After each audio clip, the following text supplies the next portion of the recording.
Assalamualaikum warahmatullahi wabarakatuh. Bagaimana anak-anak kabarnya hari ini?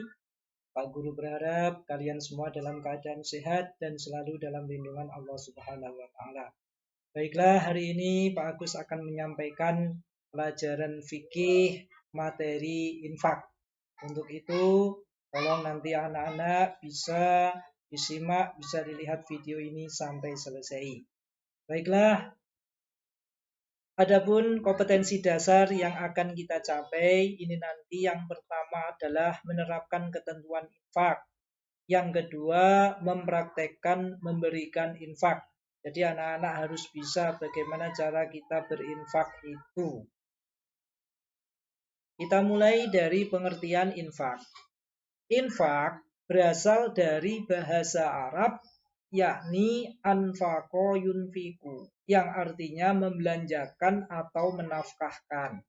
Sedangkan menurut istilah, menafkahkan atau membelanjakan sebagian harta benda yang kita miliki di jalan Allah untuk kepentingan agama. Jadi infak itu harta yang kita berikan semata-mata hanya untuk mencari ridho Allah. Kemudian dasar hukum infak. Infak sendiri itu hukumnya sunnah muakkad. Jadi mendekati sesuatu yang dianjurkan. Kita nanti akan mendapatkan pahala yang berlipat. Allah berfirman dalam Al-Quran surat Ali Imran ayat 92. Bismillahirrahmanirrahim. Lan tanalul birra hatta tunfiqu mimma tuhibbun wa ma tunfiqu min syai'in fa innallaha bihi alim. Yang artinya kamu tidak akan memperoleh kebajikan sebelum kamu menginfakkan sebagian harta yang kamu cintai. Dan apapun yang kamu infakkan, tentang hal itu sungguh Allah Maha mengetahui. Jadi kebaikan yang akan kita peroleh dengan kita memberikan sesuatu kepada orang lain yang kita cintai. Kemudian ketentuan infak.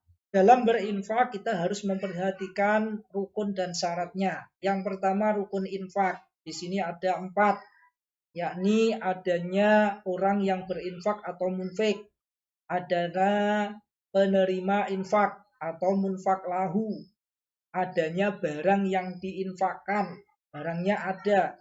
Yang keempat adanya ijab qabul atau penyerahan.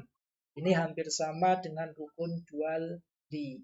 Kemudian syarat infak. Syarat orang yang berinfak atau munfik. Yang pertama, orang tersebut memiliki kelebihan harta. Selain untuk kebutuhan sehari-hari masih cukup, maka bolehlah kita memberikan kepada orang lain. Yang kedua, ikhlas karena Allah.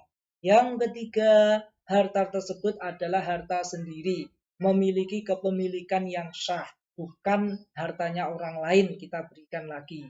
Yang keempat, tidak menyebut-nyebut barang yang sudah kita berikan. Yang kelima, tidak menyakiti orang yang menerima infak itu. Misalnya, contohnya kita berikan uang kepada pengamen, lalu kita ceramai, kita kasih kata-kata yang mungkin bisa menyakiti hatinya. Kamu masih muda kok sudah ngamen lah ini. Kita tidak boleh seperti itu. Selanjutnya, syarat barang yang diinfakkan. Yang pertama, barangnya halal. Jadi tidak boleh yang kita infakkan itu adalah jenis haram. Misalnya memberi minuman keras untuk mabuk. Nah, ini tidak boleh. Yang kedua, barang yang diinfakkan jelas wujudnya ada. Tidak boleh menginfakkan dengan perjanjian yang barangnya tidak ada. Yang ketiga, barang yang diinfakkan itu memiliki nilai atau harga. Jadi bisa diperjualbelikan. Dan yang keempat, barang yang diinfakkan tidak berwaktu, tidak dibatasi waktu. Jadi tidak boleh kita menginfakkan mie ayam, nasi goreng, soto daging, itu tidak boleh. Jadi barang tersebut tidak berwaktu. Kita lanjut tentang macam-macam infak. Infak sendiri ditinjau dari segi hukumnya ada 4. Yang pertama infak wajib, yakni mengeluarkan atau membelanjakan harta untuk hal yang wajib. Contohnya bagi kepala rumah tangga menafkahi anggota keluarganya. kemudian mahar pengantin, zakat. Nah, ini adalah kebutuhan pokok yang memang hukumnya wajib. Yang kedua, infak sunnah. Membelanjakan harta dengan tujuan sedekah. Ini dikategorikan menjadi dua. Yang pertama, infak sunnah untuk jihad. Contohnya pembangunan masjid, musola, madrasah, yayasan, dan lain-lain. Yang kedua, infak untuk kepentingan umum. Contohnya perbaikan jalan, bantuan korban bencana, santunan anak yatim piatu. Ini termasuk daripada infak untuk kepentingan umum. Selanjutnya, infak mubah atau boleh, yakni tindakan mengeluarkan harta untuk masalah yang mubah.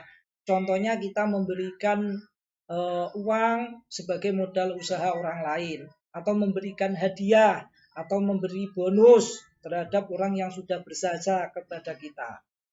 Selanjutnya, infak haram, yakni tindakan menghabiskan kekayaan dengan tujuan dilarang Allah. Contohnya infaknya orang Islam yang bukan karena Allah.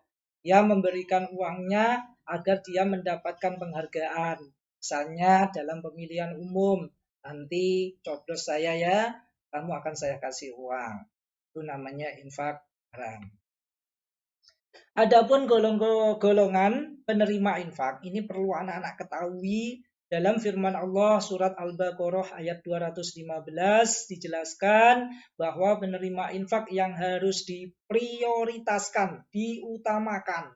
Yang pertama adalah orang tua. Siapa orang tua itu?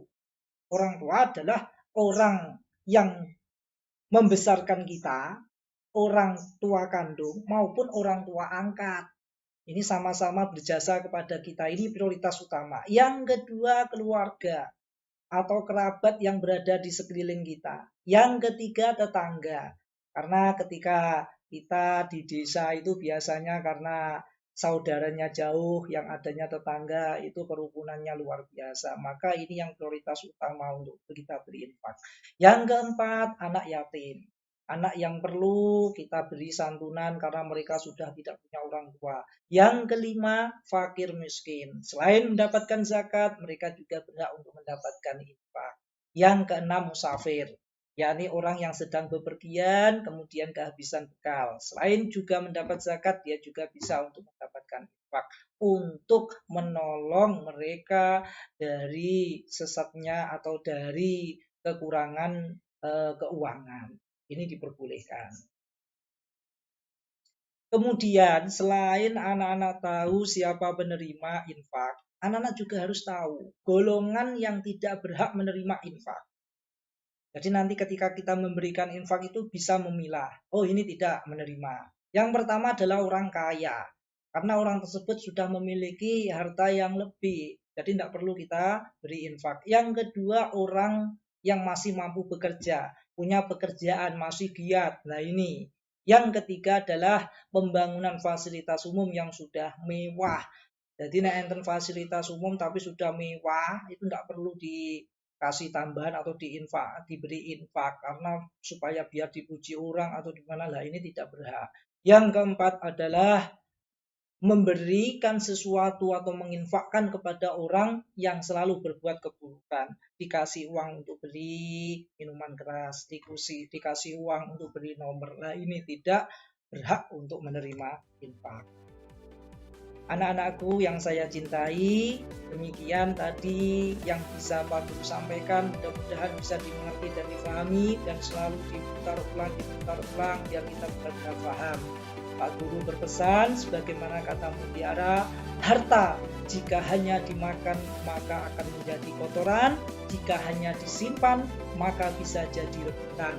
Jika diinfakkan maka harta itu akan menjadi berkembang atau mendapatkan ridho Allah. Terima kasih anak-anak, syukron kasih. Pak Guru pamit dulu dan tonton pada pembelajaran berikutnya. Wassalamualaikum warahmatullahi wabarakatuh.